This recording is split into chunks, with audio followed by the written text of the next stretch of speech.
everyone. I hope that you're fine and healthy. Today I would like to have video classes with you of calculus. I would like to speak about sequences and the limits of sequences. I will give you a couple of examples, and at the end of the lesson I will give some examples for you to solve, some questions for you to solve. I hope everything will be perfectly clear. If it's not clear, write me, ask me, let's be in contact. So enjoy the lesson. And remember that it's good to pause this video many times in order to try to solve the problem by yourself. Okay? So first of all, let me just remind you what sequences are. Of course, this is nothing special. This is a function which is defined on natural positive with some values in R, so just another function. But the tradition says that we don't write it in this way. We write it an, which means practically f of n, where n is some positive integer. Okay, so first example is let an be equal 1 over n. So as it is a function, we can find its value. So a1 will be 1 over 1, which is 1. a2 will be 1 over 2, which is a half. Oh, so that's enough to say, just a half is a half, always. a3 is 1 over 3, and so on and so on. So as easy as you see, we just substitute n, the same n everywhere. So, of course, as a function, it has a graph. So what could be the possible graph for this function? Just like, imagine this is, let this be 1, 1 and 1. A of 2 is a half, this is a half. A of 3 is 1/3. 1/3 is about more or less here. And as you can see, it will be just dots. As you can see, they are a little bit go down. Okay, next example will be an equal n squared minus 4n. What could it be? a1 is 1 squared minus 4 times 1, which is minus 3. a2 is 2 squared minus 4 times 2, which is 4 minus 8, this is minus 4. a3 is 3 squared minus 4 times 3, it's 9 minus, this is minus 3 again. a4 is, of course you know what is a4, I hope you're faster than me. This is 0.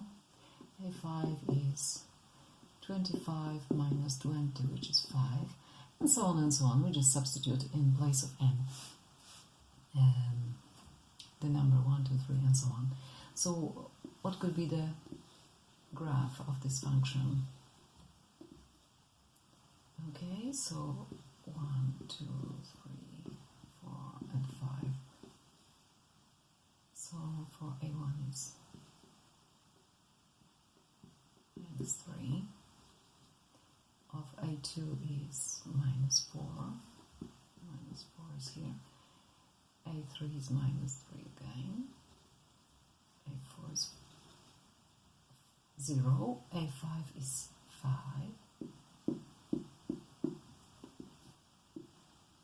Okay, and you probably recognize this shape. All those points lie on a parabola, which would have the formula x squared minus 4x. You know it's a parabola. So if other numbers than naturals were allowed, we would have just graph of parabola. But as they are not allowed, only natural positives are allowed. So we only have the dots lying on this parabola. Okay? So let's have a look at these two examples. What will happen if n will be very, very big in the first example? If n is very big, we will have 1 over a big number. So this is, imagine just one cake, and you have to divide it into many friends. So how much will everyone eat? Practically nothing. So in this case, that was a colloquial motivation to write down what we shall mean by limit when n tends to infinity of 1 over n. If 1 is divided by infinity, then practically we obtain 0. Okay? So the limit is kind of mathematical imagination. What will happen if n is very, very big? Then practically this expression becomes 0. Okay? What will happen in the second case if limit when n tends to infinity of n squared minus 4n?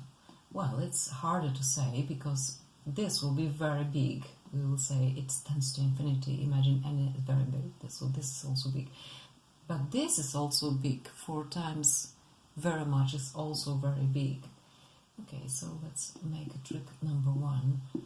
The trick number 1 will be limit when n tends to infinity. Let's put n in front of the bracket. So you have n minus 4. Okay, and now this tends to infinity.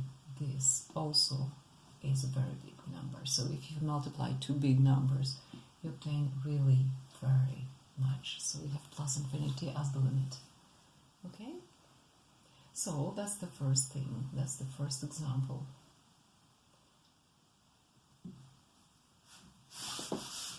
Okay. So in the first two cases we had the first limit was 0, the second limit was infinity. So infinity is not considered a proper limit, it's not proper limit. Does the limit always exist? Well, let's consider the following picture. Imagine a sequence of the form minus 1 to power n. This is the classical example. So what is a1? a1 is minus 1 to power 1, which is minus 1. a2 is minus 1 to power 2, which is 1. a3 is minus 1 to power 3, which is minus 1 again. Can you guess what is a4? This is ABC1, so you can see it's minus 1, 1, minus 1, 1. Where does it tend to? How will it be in infinity? Well, the terms of this sequence will be alternating forever. So they will never stabilize at any specific value. In this case, we say that the limit of this sequence does not exist. Okay, the graph of this particular sequence is minus 1, minus 1, and 1, and minus 1, and 1, and minus 1, and 1, and this goes on and on to infinity. So, as you can see, the limit does not always exist. There is another problem with limits. So let me write it down.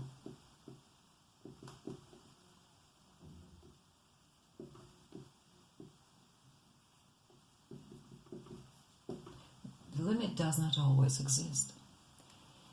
Second thing is, there are difficult situations. We have been in a difficult situation in the case of the sequence n squared minus 4n.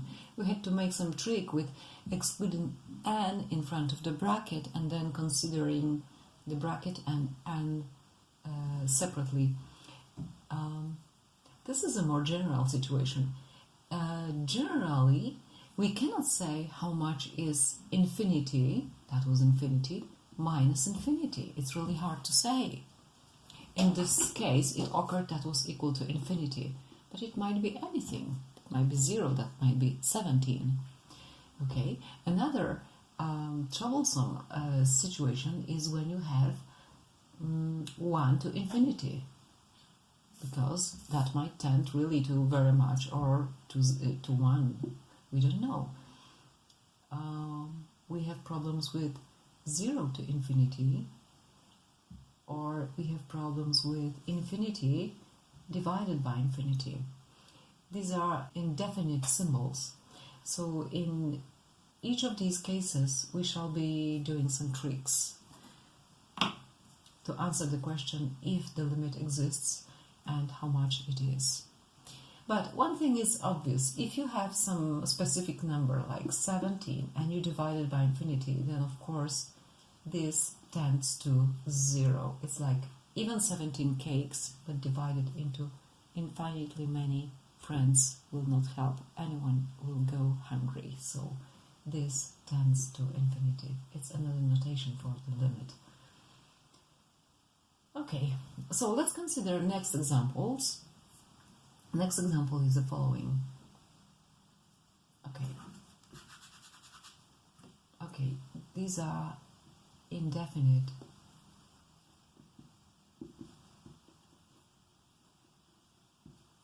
So what can you do in this case?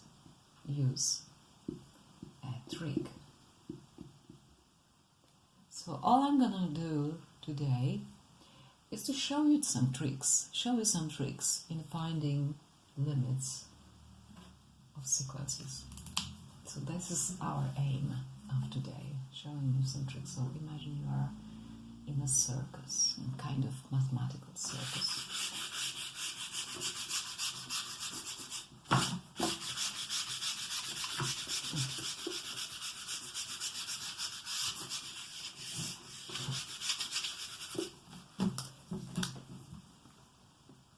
So, infinity minus infinity, infinity over infinity, 1 to infinity, etc. So we don't know. We need tricks. So let's consider next example. An is equal to n to the power 3 minus 4n squared plus 2n minus 1. Well, what's the limit? N tends to infinity of n squared minus 4n n to the power 3 minus 4n squared plus 2n minus 1. Again, you can see this tends to infinity, minus infinity, plus infinity, minus 1. We really don't know how much this could be.